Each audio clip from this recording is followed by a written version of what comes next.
Es un tema muy relevante del cual les voy a platicar acerca de algo que se conoce como la estrategia Shadow, proyecto Sombra, que mi conversación va a consistir en 3 puntos principales, que es cuáles son las medidas que hemos tomado y cuáles fueron los resultados que ha tenido esta medida. Para los que no saben, este proyecto Shadow o proyecto Sombra es una iniciativa del sector público-privado, es una alianza, una estrategia público-privada, en la cual los bancos en Canadá nos pusimos de acuerdo con autoridades canadienses, incluyendo por supuesto la Unidad de Inteligencia Financiera, la Policía Montada, todavía se llama así en Canadá, la Policía Montada en Canadá, y nos abocamos a combatir un fenómeno que poco hablamos de él y que ha tomado mucha relevancia últimamente, a partir de una película, a partir de que se ha puesto un poco de moda este tema, pero les puedo decir que en mi banco llevamos ya varios años, probablemente casi 4 años, trabajando en este proyecto, y es para combatir el tráfico de personas. El tráfico de personas es curiosamente un elemento sumamente lucrativo, mucho más lucrativo de lo que se cree, deriva en billones de dólares, a comparación de muchos otros delitos precedentes de lavado de activos. A comparación de otros delitos precedentes de lavado de activos, en el caso particular del tráfico de personas, hemos identificado que no es tan sencillo como parece el poder compartir, el poder coadyuvar a las autoridades a detectar este tipo de delitos. Todos los bancos históricamente nos hemos abocado a contar con un programa de prevención del lavado de activos. La regulación nos obliga a contar con sistemas para detectar, para identificar, para reportar, para monitorear operaciones o actividades sospechosas. Pero ¿hasta qué punto siempre estamos enfocados a los delitos precedentes que salen en las noticias, ¿no? Estamos enfocados a los delitos de sangre, a los delitos, por supuesto, de tráfico, de estupefacientes, narcotráfico, corrupción. Estamos, por supuesto, preocupados por el tema de evasión fiscal, y cada uno de los organismos gubernamentales o los distintos gobiernos alrededor del mundo tiene una agenda particular y enfocan sus mejoras, sus programas, sus objetivos a atender esas particularidades. En el caso particular de Canadá, consideraron que el tráfico de personas era un concepto sumamente importante que teníamos que atender. Como decía yo al principio, a diferencia de otros elementos, esta alianza público-privada demandó que los participantes del sistema financiero, en este caso liderado por Scotiabank,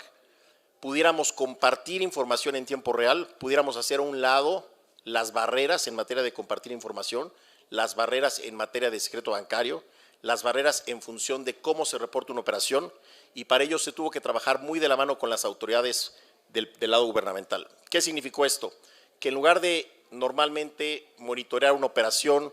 detectar algo, hacer preguntas a un cliente o mandar a hacer una investigación de campo, aquí necesitamos información fidedigna que viniera desde la raíz.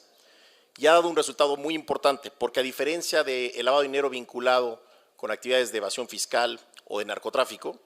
todos los bancos contamos con sistemas o modelos de monitoreo que están constantemente viendo estas operaciones que salen de ciertos parámetros.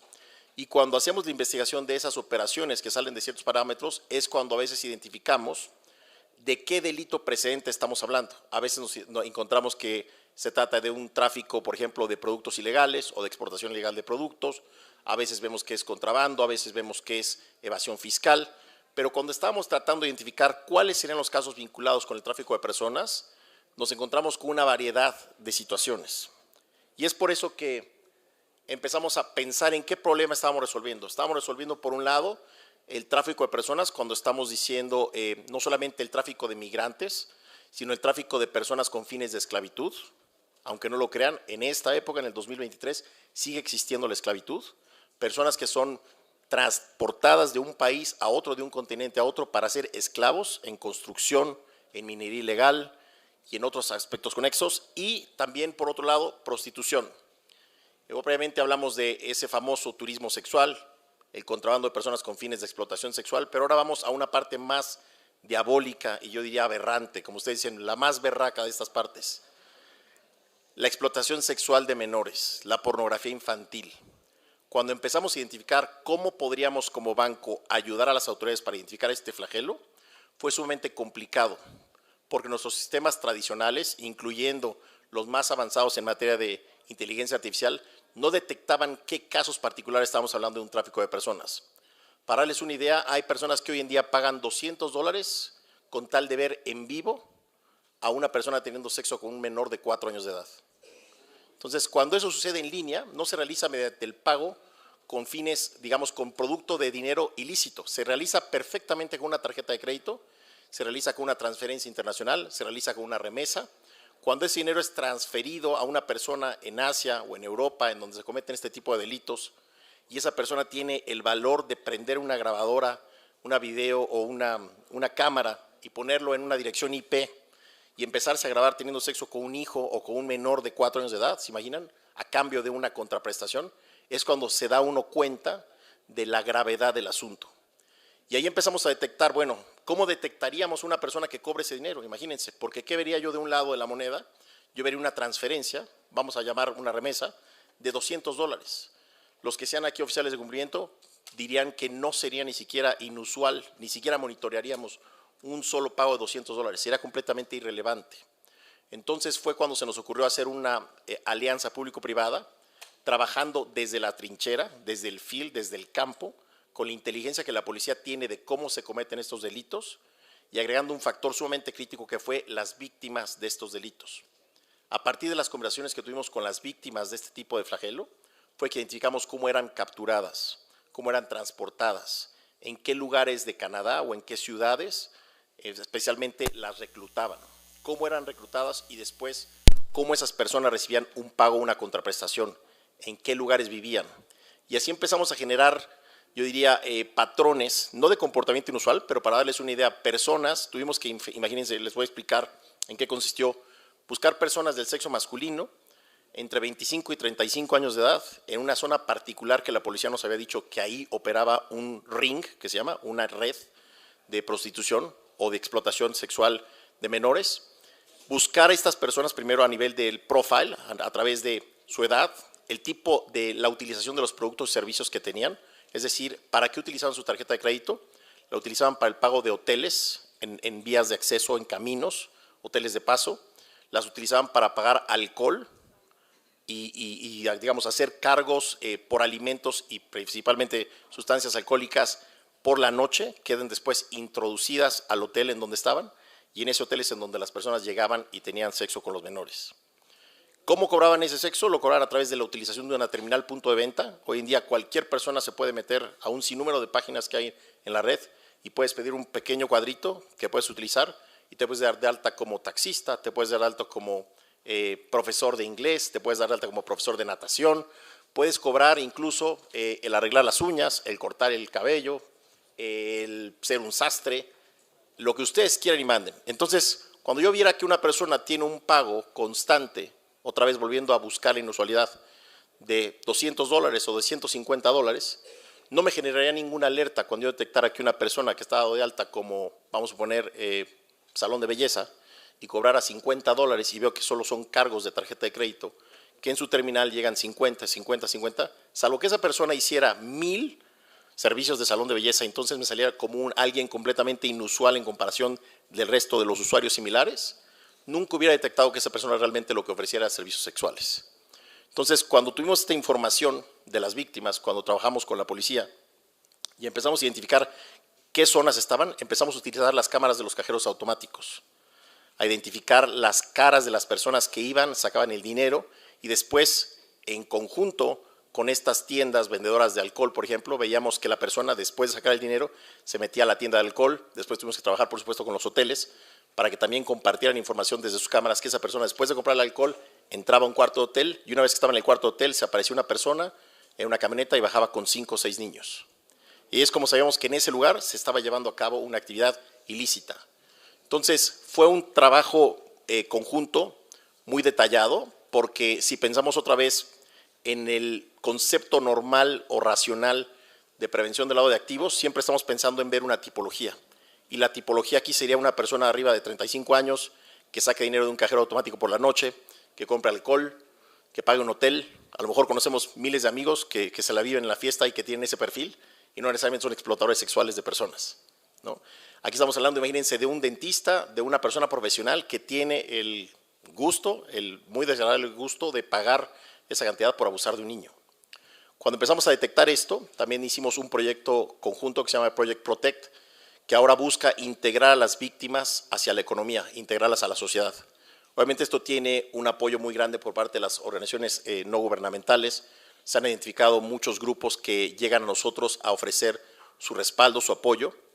Y si no hubiera sido por este conjunto público-privado, si no pudiéramos haber tenido esta capacidad de detectar en tiempo real una operación, de levantar el teléfono y llamar al oficial de cumplimiento del otro banco, en ese momento inmediatamente solicitar la cancelación o el bloqueo de una tarjeta, o el poder seguir mediante el GPS que tienen muchos de los usuarios en su banca electrónica, poder rastrear en dónde va esa persona. Tuvimos que trabajar de manera conjunta con la empresa de telefonía, con la empresa, como les dije yo, la hotelera, trabajar de la mano con el operador de gasolina en donde cargaban gasolina sus autos, trabajar con el vendedor del alcohol. Fue todo un aro, digamos, de trabajo. Y poco a poco hemos ido desmantelando redes de personas y principalmente rescatando víctimas. Las víctimas son a veces reclutadas a los 12 años de edad. En Canadá, por ejemplo, en un parque de atracciones, que es un parque familiar, que está en la ciudad de Toronto,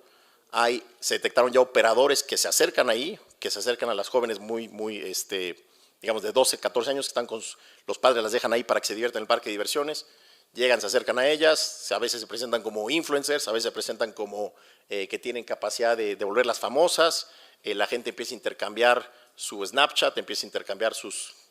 códigos, todo lo que todos conocemos y sabemos que hoy hacen los jóvenes, y generan ese detalle de confianza. Y una vez que existe esa confianza, entonces empiezan a involucrarlas y empiezan a hacer una red digamos, de atracción de personas. Es sumamente grave porque como bancos, creo que siempre, como lo dije al principio, siempre estamos solamente pensando en narcotráfico, siempre estamos pensando en la evasión fiscal, en la corrupción, en los políticos, en los ex-PEPs, etcétera, etcétera. Pero cuando hablamos de este tema, es algo que nos cuesta mucho trabajo comprender y digerir. Yo los invito a que vean por ahí una película que está hoy en día, Freedom of Speech, que está por ahí, bueno, que es Freedom, es que no sé cómo se llama en español, aquí le han de haber cambiado el nombre. Bueno, pero sí saben qué películas, no alcanzo a escuchar cuál dice. Pero realmente relata a detalle cuál es la injerencia que tiene esto. Y a partir de este Project Shadow, lo exportamos ya a Perú. Hemos estado trabajando con la Unidad de Inteligencia Financiera de Perú y los bancos peruanos, principalmente enfocado al tráfico de personas con fines de esclavitud y también de explotación sexual vinculadas con la minería ilegal, en donde, por ejemplo, ustedes tienen una tienda sindical en la que normalmente venden alcohol o productos de aseo o productos de alimentación, y el empleado con su tarjeta de pago, con su payroll, con su nómina, llega y paga 50 o 75 dólares, y que para cualquier banco que sea el que tenga la cuenta con esa tienda sindical sería completamente normal, y resulta que la diferencia entre pagar 50 y 75 es si quieres sexo en la parte de atrás de la tienda o si no quieres sexo, ¿no? Entonces el que paga 50 solo está comprando el alcohol y la comida, el que paga 75 está comprando un favor sexual, y ante todos los ojos, digamos, de la economía formal, eso se ve como un pago completamente racional a una tienda de raya, a una tienda sindical. Cuando empezamos a identificar este fenómeno y vemos datos muy particulares, las personas que están involucradas utilizan correos electrónicos similares, las personas que están involucradas se envían dinero entre ellos, las personas que están involucradas mantienen el mismo registro domiciliario, por ejemplo, de los vehículos que utilizan. Muchos aspectos muy particulares que fuimos trabajando poco a poco con la policía local para poder dar con ese círculo. Hemos estado exportando, como decía yo, en Perú este proyecto, se está exportando también a República Dominicana. Hemos empezado pláticas aquí en Colombia también para traerlo a Colombia porque sabemos que es un tema que les preocupa, pero la capacidad, digamos, de acción es limitada ante el marco jurídico que tenemos hoy en día los bancos. Yo creo que si lo que hoy hacemos en materia de prevención del lavado de activos y financiamiento del terrorismo tuviera un approach similar a lo que es una alianza público-privada, seríamos específicamente más efectivos y podríamos detener y arrestar a las personas in situ en tiempo. Hoy en día los bancos lo que tenemos, como ustedes saben, es una regulación enorme que nos da mucho significado y por supuesto nos da un mercado jurídico muy importante. En el caso de Colombia creo que es una de las más avanzadas, se ha dicho varias veces hoy, el SARLAFT, y que llega a unos detalles de segmentación, a unos detalles digamos, de obligación para los sujetos obligados que son muy particulares, pero todo es post-mortem. Lo que tenemos es un sistema que mensualmente monitorea operaciones, cuando sale una operación que rompe el perfil transaccional o que rompe a lo mejor el umbral que yo establecí en mi regla, pasa a un analista, el analista lo ve, el analista determina con un análisis de 12, 6 meses anteriores de operaciones si lo que hizo el cliente es natural o no, si podría ser sospechoso. Si consideramos que es sospechoso, vamos y hablamos con un ejecutivo de relación que a lo mejor llama al cliente, le pide información y el cliente termina contestando: sí, vendí una casa, o hice una inversión, o recibí un préstamo, o me pagaron un dinero que tenía yo prestado, qué sé yo, y dependiendo de la cantidad, dependiendo de la ubicación, dependiendo si hay información negativa, etcétera, etcétera, se termina el reporte de una operación sospechosa o no. Aquí estamos hablando de algo que tiene que ser en segundos, que tiene que ser en minutos, que de eso depende la persona que sea explotada sexualmente, una persona de 4 años que va a ser explotada sexualmente por primera vez, que después pase a un mercado secundario una vez que cumple 12 años y entonces pasa a un mercado secundario de prostitución, una vez que ya se cansaron de explotarla sexualmente en video, ¿no? Cuando estás hablando, como en esa película que se ve, que después de ser una prostituta pasa ahora a ser propiedad de una persona, en un lugar, en la sierra, en la selva, etcétera, ahí te das cuenta que el valor de una persona es sumamente bajo para este tipo de personas. Y realmente somos una mercancía que es más fácil de mover que la cocaína, es una mercancía que deja mucho más dinero que la droga, y es una mercancía que desafortunadamente tiene un mercado objetivo constante. Entonces, cuando empezamos a analizar la efectividad de estas alianzas público-privadas, hemos detectado que si esto lo hiciéramos igual a nivel en materia de prevención del lavado de activos o de financiamiento del terrorismo, podríamos estarnos enfocando a buscar específicamente los lugares en los que se está lavando dinero. Es decir, si la policía se acercara con cada banco y nos dijera la forma en la que se está lavando el dinero, estoy inventando nuevamente, no vayan a poner un periódico, pero en Cundinamarca y en específico hay una red, vamos a poner, de venezolanos que tuviera vínculos con agencias de autos usados y que ese dinero de ahí se va a México y de México se mueve a Rusia. Estoy inventando un esquema completamente. Ya tendríamos una capacidad para entonces como banco buscar a las agencias de autos usados en esa zona cuyos beneficiarios finales pudieran ser de nacionalidad venezolana, que pudieran tener alguna clase de operación o vínculo con transferencia hacia México y podríamos específicamente hacer un target operation, que se dice en inglés, ¿no? De lo contrario, estamos buscando una aguja en un pajar. Prendemos un sistema en el que estamos viendo a toda la ciudad y el que sale de lo óptimo es al que vamos y le preguntamos. ¿Qué efectivo sería que pudiéramos trabajar de manera conjunta con la policía para de verdad determinar quién está evadiendo fiscalmente, cómo se lava el dinero, cómo se introduce el dinero y cómo se lograría? Pues obviamente a través de inteligencia. El que vende la droga, suponemos, ¿no?, que recibe la droga de alguien, y esa persona, suponemos, que recibe la droga de un distribuidor mayor, y esa persona a su vez recibe el dinero de otra persona, y esa persona tiene toda una cadena. Cuando tú puedes seguir esa cadena, podrías entonces enfocarte realmente a buscar qué navieras, qué puntos de control, qué aduanas, qué empresas de transporte podrían estar vinculadas con el tráfico de estupefacientes o con el tráfico de personas. Entonces, ha sido sumamente exitoso. Ha habido muchos reconocimientos internacionales que ha recibido el banco por parte de no solo de las Naciones Unidas, pero también hace poco estuve en Nueva York en el edificio de las Naciones Unidas presentando los resultados muy particulares de este proyecto a nivel de números. Y obviamente que la autoridad, estaban varios embajadores de Honduras, de Costa Rica, de Panamá, de México, y creo que no hemos conocido un solo país que no se interese por promover esta práctica. ¿Qué significa otra vez? Significa un apoyo en el que hacemos a un lado el secreto bancario, hacemos a un lado la reglamentación, hacemos a un lado el reporte de operación inmediata. Por supuesto que se tiene que llenar un formato, por supuesto que tiene que haber un orden, por supuesto que hay una infraestructura de cómo hacerlo, pero la particularidad es que va enfocado a actuar de inmediato. Es difícil para los bancos también llevar a cabo el desarrollo de modelos. Hemos utilizado para este método particular más inteligencia artificial, analítica de datos, es como hemos trabajado, más que crear una tipología, una regla, porque como les decía yo, desde el punto de vista económico, son operaciones repetitivas. Otro caso particular era una empresa que se daba como agencia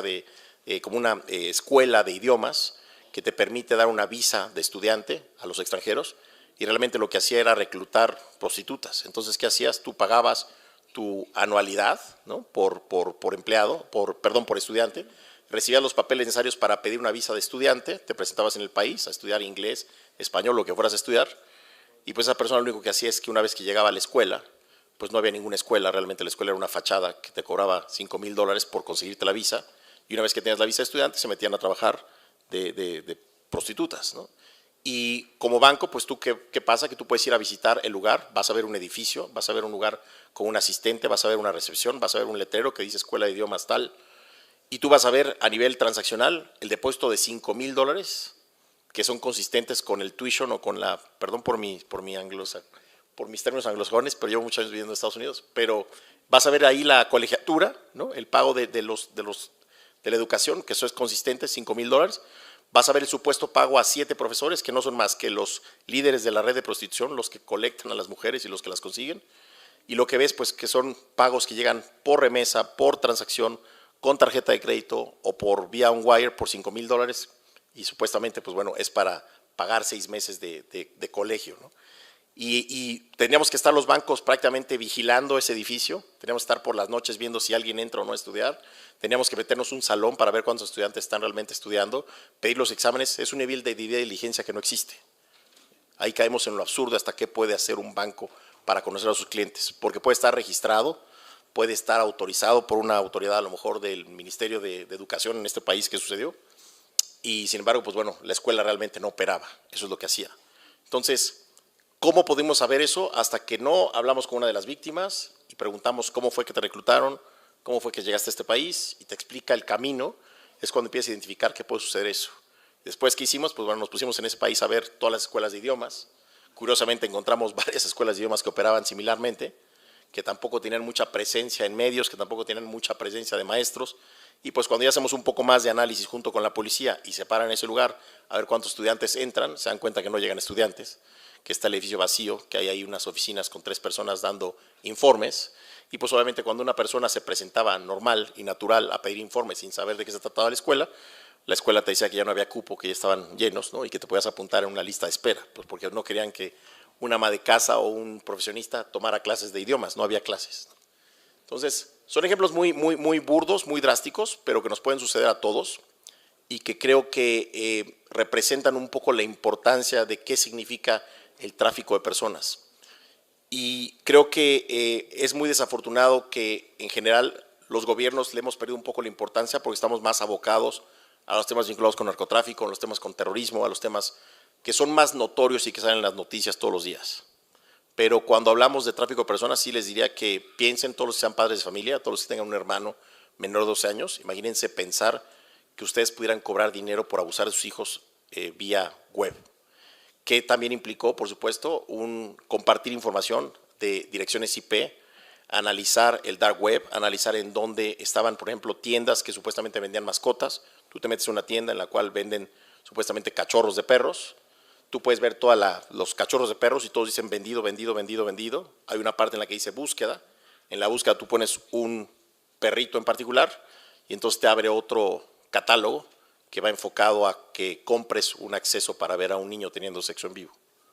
Ante todos los ojos, pues es una página web que vende perros, que todos están vendidos, que todos son muy bonitos y que no puedes, y que si marcas un número hay un 800 que nadie contesta. Y pues realmente el que ya sabe a través de mensajes de WhatsApp o a través de mensajes en el dark web,